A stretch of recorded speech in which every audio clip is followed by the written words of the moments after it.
Tchinkien. Je ne saurais vous dire à quel point je compatis avec la façon dont tout le monde a dû endurer cette période incroyablement éprouvante et difficile. En octobre, la famille royale britannique se retrouve au centre d'une crise sans précédent nommée Camilla.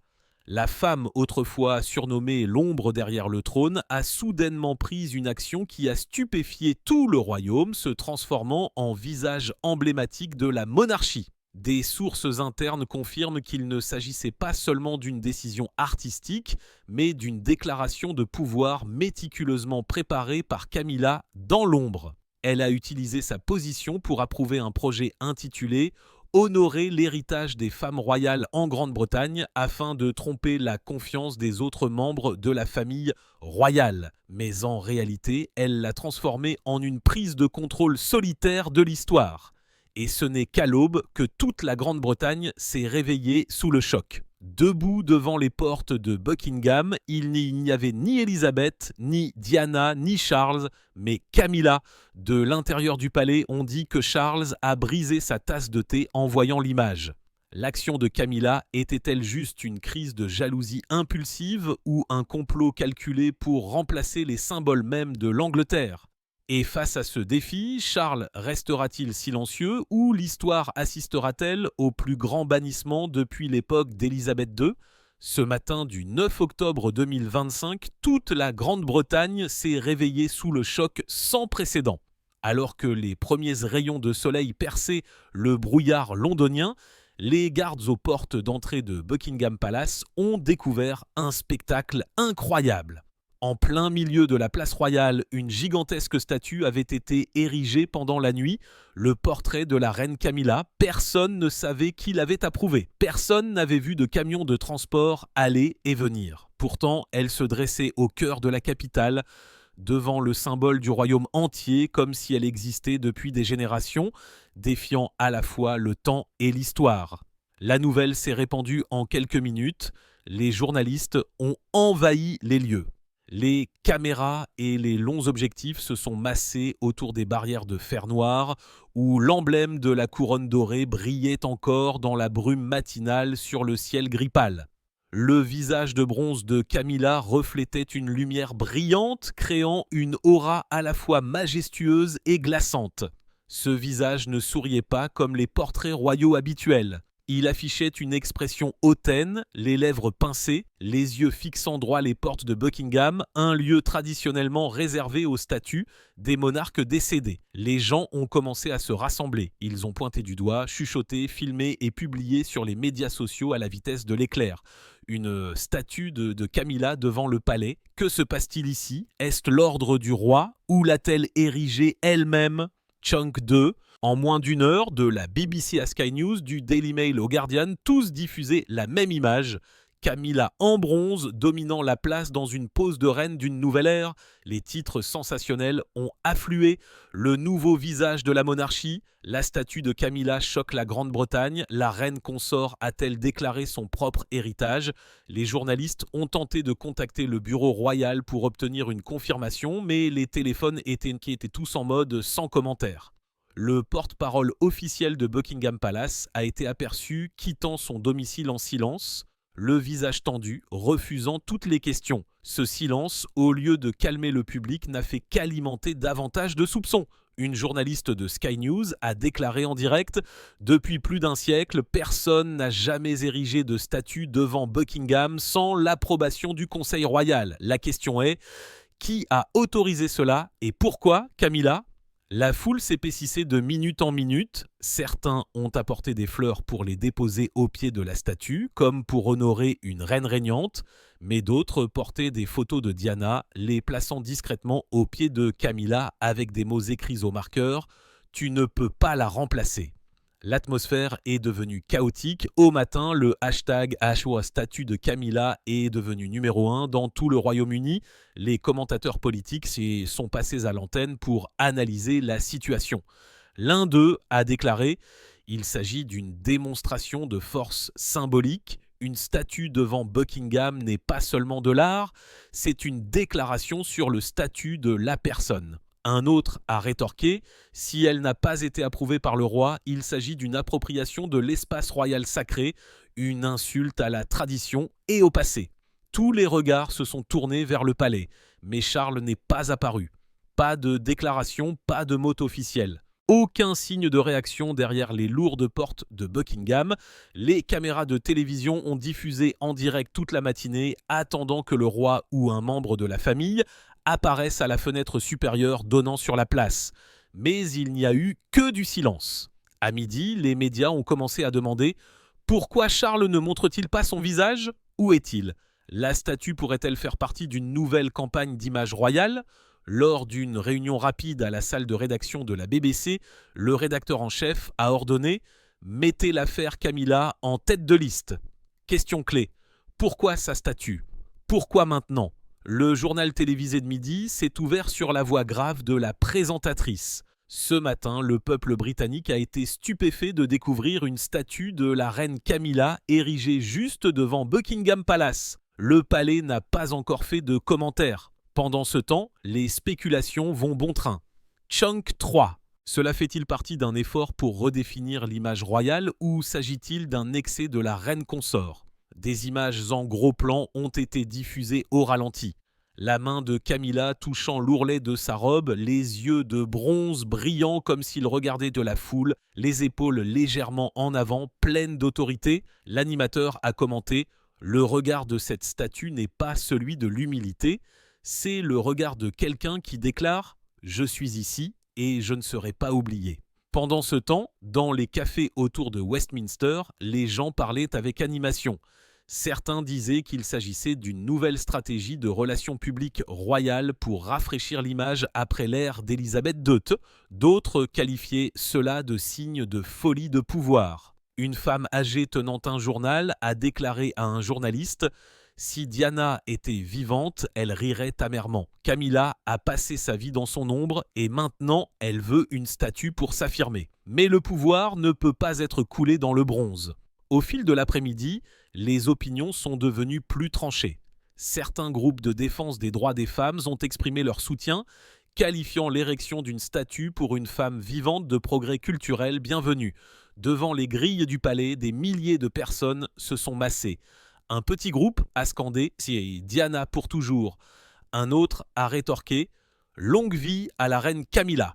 La division s'est transformée en un chaos mineur. La police royale a dû installer des barrières temporaires pour contrôler la foule. Dans le ciel, des drones d'information ont tourné en rond, capturant des vues aériennes. Au milieu de cette foule, la statue de bronze de Camilla brillait comme une torche, à la fois glorieuse et obsédante. À l'intérieur de Buckingham, les rideaux sont restés tirés. Une source anonyme a révélé à la presse que la famille royale n'avait pas été informée à l'avance de l'érection de la statue et que certains membres de la famille étaient furieux. Mais cette information n'a pas été confirmée. En soirée, le reportage spécial de la BBC s'est terminé par une phrase glaçante « Le palais garde le silence, pas d'explication, pas d'annonce et dans ce silence, tout le royaume semble entendre le bruit du métal contre l'honneur royal. La nuit est tombée, des projecteurs illuminant la statue. Camilla en bronze brillait sous la lumière artificielle. Ses yeux toujours fixés sur les portes de Buckingham où le vent agitait les rubans apportés par le public. Personne ne savait qui l'avait érigé. Personne n'osait ordonner son retrait. Seule la foule est restée, levant les yeux vers le visage froid de la femme qui ébranlait toute une dynastie. Et dans le palais, au milieu de murs imprégnés de l'odeur du pouvoir, aucune voix ne s'est élevée. Ce silence s'est répandu dans toute l'Angleterre comme le premier signe d'une tempête politique et médiatique imminente. Chunk 4. Les gens ont commencé à se demander pourquoi la statue de Camilla avait été érigée sur la place royale, un lieu traditionnellement réservé aux monarques décédés. Qui l'a approuvé, qui l'a exécuté et comment une structure aussi massive a-t-elle pu apparaître du jour au lendemain sans que personne ne le sache? Ces questions ont déclenché une enquête choquante qui a duré des jours alors que les médias britanniques, déjà habitués aux scandales royaux, étaient confrontés à une histoire qui dépassait l'imagination. Une statue de la reine Camilla est apparue sans annonce, revendiquant un espace sacré devant Buckingham et mettant le pays à feu et à sang. Le troisième matin après l'événement, dans une petite pièce du bureau du Guardian, une jeune journaliste, Eleanor Shaw, était assise devant son écran d'ordinateur, regardant des photos de la statue sous tous les angles. Sur son bureau, il y avait des dizaines de notes, des croquis et une carte de l'architecture de Buckingham Square tirée des archives publiques. Il n'aurait pas pu ériger ça sans permission, dit-elle à son rédacteur en chef. L'homme d'âge moyen à côté d'elle haussa les épaules en sirotant son café. Pas pour les gens ordinaires, mais c'est Camilla, elle a déjà franchi toutes les limites. Trouve qui est l'artiste. Eleanor a commencé à fouiller dans les contrats d'art signés au cours des 3 derniers mois. Elle a envoyé des courriels au Royal Cultural Council, à la London Sculptors Association et a même vérifié les listes de conteneurs d'art entrant en Grande-Bretagne au cours du dernier mois. Dans l'après-midi, elle a reçu un étrange tuyau. Un conteneur étiqueté Royal Heritage Sculpture avait accosté à Douvres il y a 2 semaines, envoyé par une petite entreprise artistique basée à Paris, le nom attaché dans le champ de l'artiste principal, Henri Duval. Eleanor s'est arrêtée, elle a reconnu ce nom. Duval était apparu dans Le Monde, surnommé le sculpteur de l'âme du pouvoir. Il y a 3 ans, il avait travaillé pour le gouvernement français, concevant des mémoriaux pour de célèbres femmes écrivains. Et maintenant, il surgissait dans cette affaire royale britannique bouleversante. 2 jours plus tard, elle prenait l'Eurostar pour Paris. Une légère pluie tombait. L'adresse qu'elle avait trouvée se trouvait dans une petite rue de Montmartre, un ancien atelier de sculpture, les murs couverts de poussière de craie, l'air encore imprégné de l'odeur de la cire de fonderie du bronze. La porte s'est ouverte après 3 coups légers. Un homme grand et mince, aux cheveux bruns tombant sur son col, les mains maculées de poussière de bronze, est apparu. Ses yeux mélangeaient prudence et fatigue. « Vous êtes la journaliste britannique ?» demanda-t-il en anglais avec un fort accent français. « Oui, je veux juste savoir une chose. La statue de Camilla. C'est vous qui l'avez faite, n'est-ce pas ? Chunk 5. » Henri resta silencieux un long moment, puis acquiesça. Ce signe de tête fut comme une petite explosion dans la pièce silencieuse. Eleanor ouvrit son carnet, mais Henri leva la main pour l'arrêter. « Pas d'enregistrement, je parle, vous écoutez. » Il tira une chaise, s'assit, les yeux fixés au loin. « Elle est venue, tu me voir, il y a environ 6 mois, je travaillais sur un projet à Marseille. » Puis l'un de ses assistants a appelé en disant que les royaux voulaient une statue honorant les valeurs des femmes dans la dynastie. J'ai pensé que c'était officiel, alors j'ai accepté de la rencontrer. Il raconta comment Camilla s'était personnellement présentée à Paris sans annonce préalable, sans son habituel entourage tape à l'œil. Elle est venue avec une secrétaire âgée et un garde du corps en civil. La réunion a eu lieu dans un petit café près du studio. Elle était très différente de ce que la presse décrit, dit Henri à voix basse. Elle parlait doucement, mais ses yeux étaient froids et profonds. Elle n'a pas parlé d'art. Elle a parlé de souvenirs. Eleanor demanda « Souvenirs ?» Henri acquiesça. Elle m'a dit « Les gens se souviennent toujours des morts, mais moi, je veux qu'ils voient les vivants. » Eleanor leva les yeux. Cette phrase lui fit froid dans le dos. Henri tira lentement sur sa cigarette, puis continua. « Elle ne m'a pas demandé de sculpter une statue. Elle m'a demandé de sculpter un manifeste. Il dit que Camilla voulait un visage sans émotion, sans sourire, sans larmes, pour montrer la force d'une femme qui n'a pas besoin d'amour pour exister. » Quand Henri suggéra que cela pourrait rendre le public froid, Camilla sourit simplement légèrement. Parfois, pour être respectée, il faut faire peur au monde. Eleanor demanda « A-t-elle dit pourquoi elle avait choisi l'emplacement devant Buckingham ?» Chunk 6. Henri hésita. Oui, elle a dit que c'est là que le monde regarde les royaux et que, si elle ait été placée là, elle ne serait jamais oubliée. Elle a dit « Quand ils pensent à la reine, je veux qu'ils pensent à moi et à personne d'autre. » Il ajouta que l'ensemble du transport et de l'installation avait été organisé comme une opération militaire. Camilla a engagé une entreprise de construction privée, signant sous le prétexte d'une rénovation de la place avec une approbation temporaire du Royal Cultural Council, dont elle était la marraine honoraire. Tous les papiers ont été signés avec de vrais sceaux. Personne n'osait remettre cela en question. Les ouvriers ont été secrètement recrutés, travaillant de nuit, liés par des accords de confidentialité absolue. Je me souviens de la dernière nuit où la statue a été coulée.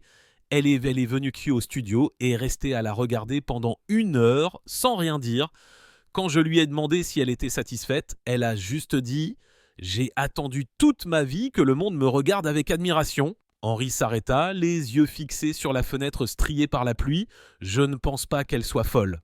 Elle est juste obsédée par l'idée d'exister dans l'histoire, dans une dynastie où les femmes qui l'ont précédée ont été enterrées sous les noms des hommes.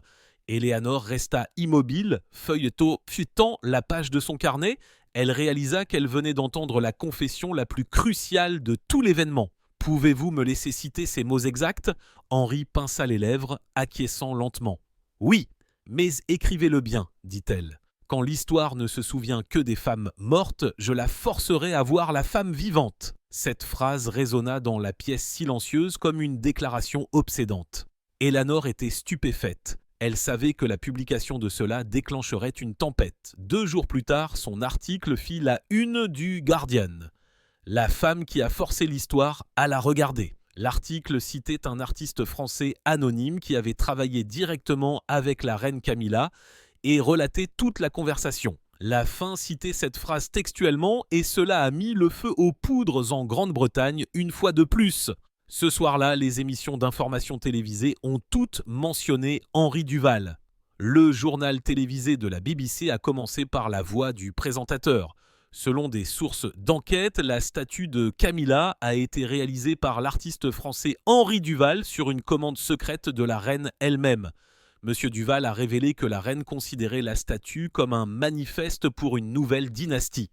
Pendant ce temps, Buckingham Palace est resté silencieux. Les médias sociaux ont été inondés de commentaires. Un camp critiquait Chunk 7. Elle est allée trop loin, ce n'est pas de l'art, c'est de l'auto-glorification. L'autre admirait, elle est courageuse. L'histoire est écrite par les forts, pas par les silencieux. Les historiens se sont exprimés. Un expert en symboles royaux a déclaré sur ITV « De Victoria à Élisabeth II, personne n'a jamais érigé sa propre statue de son vivant. Si c'était vraiment la décision de Camilla, ce n'est pas seulement de l'arrogance, c'est une rébellion au cœur de la monarchie. » Ce soir-là, à Paris, Henri Duval a reçu des centaines d'appels de journalistes, de producteurs et même de gens du palais exigeant le silence. Il n'a pas répondu. Ce n'est qu'en regardant la télévision, en voyant la statue sous les lumières dorées de la place, qu'il s'est murmuré « Elle a fait ce qu'elle voulait ». Elle a fait en sorte que le monde entier la regarde avec admiration. À Londres, Éléanore était assise dans la salle de rédaction regardant l'émission en direct. À l'écran, des foules se rassemblaient à nouveau devant Buckingham. Une femme âgée tenait une pancarte. Nous nous souvenons de Diana. Un autre groupe agitait des banderoles. L'ère de Camilla commence. 2 mondes, 2 symboles, coexistant en une seule nuit. Au milieu des flashs des appareils photos et des cris, Camilla en bronze restait immobile, son visage inexpressif, les yeux fixés sur le palais comme au premier jour. Éléanore ferma son ordinateur portable, regardant par la fenêtre.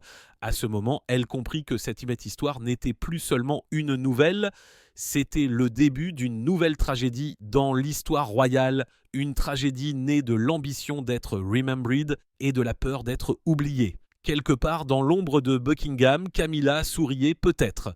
Le sourire d'une femme qui croyait avoir gravé son nom dans l'éternité, quel qu'en soit le prix. D'après le récit d'Henri Duval, les gens ont progressivement découvert la véritable raison cachée derrière la statue de bronze qui a secoué toute la Grande-Bretagne. Il ne s'agissait pas d'un projet artistique, mais des retombées d'une guerre silencieuse au cœur de la famille royale. Une guerre entre mémoire et jalousie, amour et pouvoir, entre un homme s'accrochant au passé et une femme refusant d'être oubliée. Quelques jours avant l'érection de la statue, dans le bureau de Clarence House, Charles et Camilla ont eu une violente dispute. Sur la table se trouvait un épais dossier marqué « Projet commémoratif royal confidentiel ».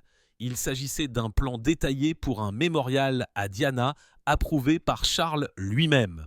Chunk 8. Le plan décrivait un jardin de roses-gauzes blanches entourant une plaque gravée en mémoire de « La lumière qui ne s'éteint jamais ». Un lieu de souvenir, serein, simple et rempli d'émotions personnelles. Mais pour Camilla, c'était une atteinte à sa fierté. Quand elle entra et vit le dessin, son visage habituellement calme se durcit. Elle ramassa le dossier, jeta un coup d'œil à quelques lignes, puis le claqua sur la table. « Tu n'en as toujours pas fini avec elle, n'est-ce pas, Charles ?» 30 ans se sont écoulés et dans ton cœur, elle est plus forte que moi. La voix de Camilla n'était plus le ton doux d'une reine, mais celui d'une femme qui avait réprimé son ressentiment trop longtemps. Charles leva les yeux, le regard fatigué. C'est le devoir d'un roi. Je ne fais pas ça pour des sentiments, mais pour l'Angleterre. Diana est un symbole de compassion et les gens ont besoin d'un endroit pour se souvenir de ça. Camilla sourit amèrement. Et moi alors ? J'ai vécu le mépris du monde, enduré les malédictions, mais je suis resté à tes côtés. Ne vois-tu pas que je suis digne de reconnaissance ? Ou au moins de respect ? Charles se détourna légèrement, baissant la voix. Tu as déjà tout ? Camilla, n'exige pas que l'histoire t'appartienne aussi. Cette phrase déclencha une explosion invisible. Camilla se dressa, la voix glaciale au point de suffoquer. Tu veux que le monde se souvienne de la femme qui t'a hanté toute ta vie ? Alors je ferai en sorte qu'il se souvienne de moi en bronze, en pierre et dans une horreur que tu ne pourras pas effacer. Charles n'eut pas le temps de répondre avant qu'elle ne sorte en trombe, laissant derrière elle un silence pesant. La porte claqua, la tasse de thé sur la table trembla légèrement et quelque chose dans l'air avait changé. Ce soir-là, Camilla appela ses 2 contacts les plus proches au Royal Cultural Council. Sa voix était égale et ferme. Nous lançons le projet L'héritage des femmes dans la monarchie. L'inauguration doit avoir lieu demain. Chunk 9. Les personnes à l'autre bout du fil étaient stupéfaites. Mais avant qu'elles ne puissent te demander pourquoi, une série de documents est arrivée dans l'heure avec des signatures, des sceaux et des approbations temporaires. Tout était signé à l'égal sans échappatoire. Camilla avait tout préparé à l'avance, comme si elle attendait le moment exact où Charles mentionnerait le nom de Diana pour appuyer sur le bouton de lancement. Elle a utilisé son autorité au sein du conseil pour boucler l'avant-cour du palais, invoquant des préparatifs pour une cérémonie en l'honneur de la royauté britannique moderne. Une excuse valable que les gardes n'ont pas osé contester. Sous le prétexte d'améliorer l'espace du patrimoine culturel, elle a signé un contrat d'urgence avec une entreprise privée, engageant une équipe pour travailler toute la nuit. Aucun des ouvriers ne savait ce qu'ils construisaient. On leur a simplement ordonné d'apporter d'énormes caisses en bois étiquetées, projet du patrimoine royal à Buckingham Square et d'assembler des plans secrets. Dans le brouillard épais de la nuit, les bruits de marteaux, de soudure et de métal qui s'entrechoquent résonnaient comme un rituel secret. Camilla est apparue vers 2h du matin, drapée dans un manteau sombre, se tenant dans l'ombre pour superviser chaque détail. Lorsque la statue a été sécurisée, elle s'est approchée, inclinant la tête pour regarder son propre visage de bronze, les yeux fixes, froids, fiers. À partir de maintenant, a-t-elle murmuré, personne ne peut m'effacer de l'histoire. L'aube de Londres s'est levée lentement. Au moment où les gardes du matin ont changé de quart, ils pouvaient à peine en croire leurs yeux. Une statue de plus de 3 mètres de haut, pesant des tonnes, dominait la place, le bronze reflétant la première lumière du jour. La nouvelle s'est répandue comme une traînée de poudre. En 1 heure, la BBC a diffusé les premières images et des douzaines de chaînes d'information internationales les ont rediffusées. À Windsor, William venait de se réveiller lorsque son téléphone a vibré sans arrêt. Le premier message était d'Anne. « As-tu vu les informations de ce matin ?» Il l'a ouvert, a vu la statue et s'est tu. Sans un mot, il l'a appelé. « Tu étais au courant de ça ?»« Non, mais la presse est en ébullition. Nous devons parler à pair maintenant. » Pendant ce temps, à Clarence House, Charles était assis devant la télévision, les yeux fixés sur la Camilla de bronze sur la place. Un conseiller a frappé, murmurant « Sire, les organes de presse demandent si le palais confirme cette statue comme royale. » Charles n'a pas répondu, il a juste tendu la main pour éteindre l'écran. Voix rauque, non, ça ne peut pas être réel, mais c'était réel. Et pire encore, le monde entier regardait. Chunk 10. Cet après-midi-là, William et Anne ont appelé Charles directement. À l'autre bout du fil, sa voix était étrangement calme. « Je sais, a-t-il dit, c'est la limite. » William a demandé « Qu'est-ce que tu vas faire ?» Charles répondit lentement. « Convoquez une réunion ce soir. Clarence House, sans préavis à personne. Ne laissez pas les médias le savoir. » Charles était assis seul dans son bureau, le vent nocturne s'infiltrant par les fissures de la porte, portant les sons lointains de la foule sur la place. Il se souvenait des mots de Camilla. « Je ferai en sorte qu'ils se souviennent sans de moi dans une horreur que tu ne pourras pas effacer. » Maintenant, il comprenait. Elle l'avait fait et personne ne pouvait plus l'arrêter. À 19h, les portes de Clarence House se sont ouvertes. William et Anne sont entrés, le visage froid, les yeux pleins d'inquiétude. Les trois se sont assis autour de l'ancienne table en chêne, silencieux pendant un long moment. Finalement, William a parlé à voix basse. « Si nous restons silencieux, demain les gens penseront qu'elle est le nouveau symbole de la dynastie. » Charles fixa le dessus de la table, les doigts tremblants, étroitement serrés. « Demain, a-t-il dit, nous nous rencontrons. Et après-demain, cette famille royale n'aura plus de Camilla. » Dehors, le ciel de Londres s'est obscurci. Des projecteurs illuminaient la statue de bronze, le visage de Camilla scintillant sous la lumière, semblant à la fois majestueux et terrifiant, comme une flamme arrogante brûlant silencieusement l'honneur de la dynastie. Le lendemain matin, le ciel de Londres était plus sombre que d'habitude. La ville se remettait encore du tremblement de terre appelé la statue de Camilla. Et maintenant, derrière les portes épaisses de Clarence House, une réunion royale d'urgence était convoquée. Pas de cérémonie, pas de caméra, pas de porte-parole, juste des visages familiers autour de la table dans une atmosphère si pesante qu'on se sentait prêt à exploser. Camilla est arrivée en dernier, elle entra dans la pièce avec un comportement étrangement calme, dans une robe bleu foncé à col haut, le visage sans maquillage mais les yeux froids et hautains. Elle s'assit sur sa chaise comme si elle n'avait rien à justifier. William jeta un coup d'œil, puis détourna le regard, évitant ses yeux. Chunk 11. Anne était assise à côté de lui, serrant une pile de coupures de presse du matin, la couverture annonçant « La statue de Camilla divise le royaume ». Charles était assis à la tête de la table, le visage pâle. Il n'avait pas dormi de la nuit. Les images des manifestations autour du palais, des gens plaçant des photos de Diana au pied de la statue, des pancartes disant « Tu ne peux pas la remplacer », le hantait encore. Une fois que tout le monde fut installé, il parla le premier, la voix rauque. « J'ai convoqué cette réunion parce que notre existence même est en jeu. Pas seulement le prestige, mais l'honneur de toute la famille royale. » Camilla haussa légèrement un sourcil, souriant faiblement. « L'honneur ? Quand pendant des années, les gens n'ont mentionné que Diana et que je suis maudite, je veux juste être vue. » Anne n'y tint plus et frappa sa main sur la table. L'impact résonna sèchement, faisant taire la pièce. « Vous avez été assez vue, Camilla. Vous avez été honorée, réhabilitée, debout aux côtés du roi. Mais ce que vous faites maintenant, ce n'est pas chercher la reconnaissance. Vous exigez de posséder cette histoire. » Camilla se tourna vers Anne, les yeux lançant des éclairs de colère. « L'histoire n'a jamais été juste envers les femmes. Princesse, je ne fais que reprendre ma part. » William leva la tête, la voix calme mais froide. « Votre part n'est pas sur la place nationale. Votre place est derrière mon père, pas devant toute l'Angleterre. Vous ne représentez plus cette famille royale. » Cette phrase tomba comme un verdict.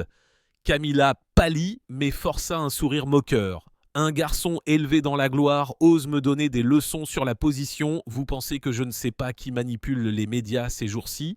Vous avez peur que mon image ne vous éclipse aussi, n'est-ce pas, William ?» William ne répondit pas.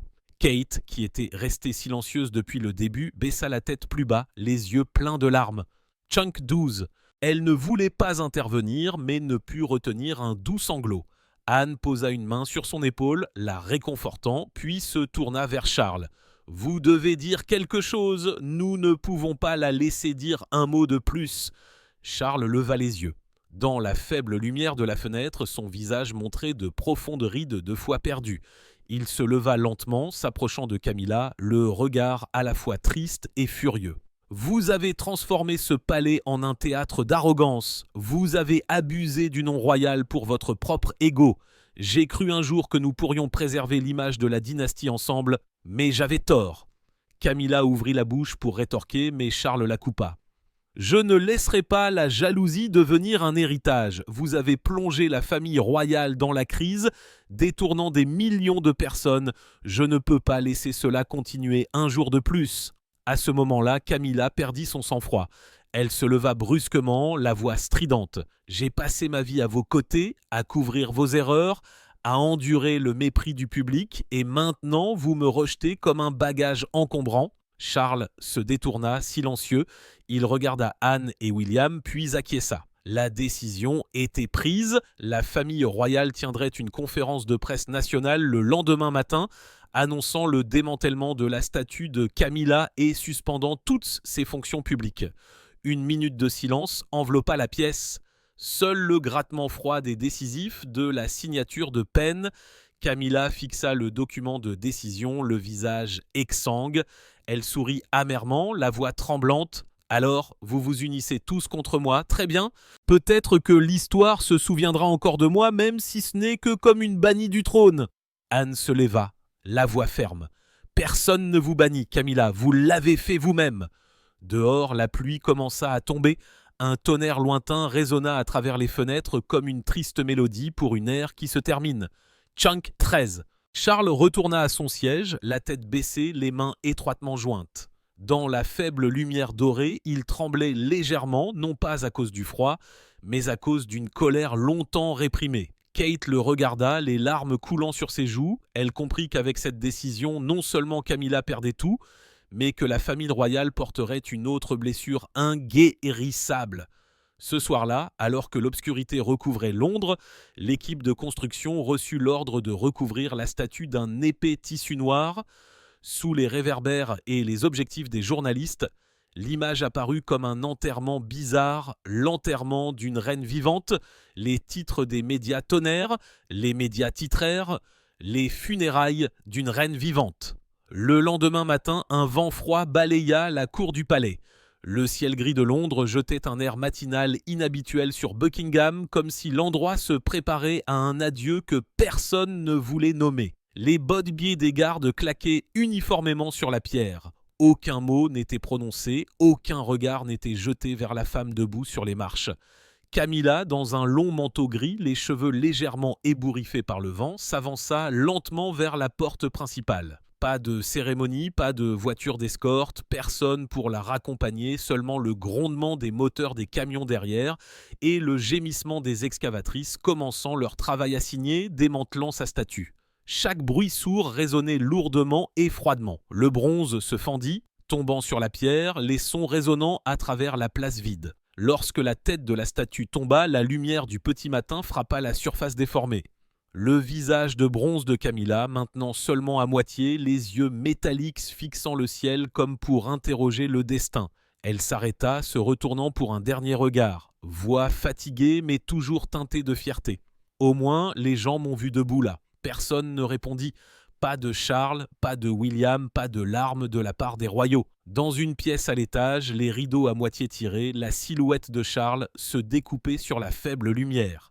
Il ne sortit pas, resta simplement silencieux, les bras croisés, les yeux baissés sur la cour, où la femme qui avait partagé la moitié de sa vie partait en silence. En bas, William était debout dans le couloir, le visage de fer. Alors que la voiture noire quittait lentement la cour, il dit sèchement à un garde « Fermez les portes !» Le bruit métallique sonna comme un jugement. Les portes de Buckingham se refermèrent hermétiquement, séparant passé et présent. L'histoire se termine par l'image d'une voiture quittant les portes de Buckingham, emportant la femme qui avait autrefois cherché à graver son nom dans l'histoire. Mais au final, ce qu'elle a laissé n'est qu'une fissure dans la pierre où la lumière brille comme un rappel que le pouvoir, lorsqu'il est et construit sur la jalousie et l'ambition, s'effondre sous son propre poids. Chunk 14. Pensez-vous que Camilla voulait vraiment juste être reconnue ou était-ce sa façon de défier toute la famille royale britannique ? À votre avis, où se situe la limite entre le désir de laisser un héritage et l'arrogance qui conduit une personne à l'autodestruction ? Partagez vos réflexions avec nous dans la section des commentaires. N'oubliez pas d'aimer, de partager et de vous abonner pour en savoir plus. Cliquez également sur la vidéo suivante qui s'affiche sur votre écran. Vous apprécierez.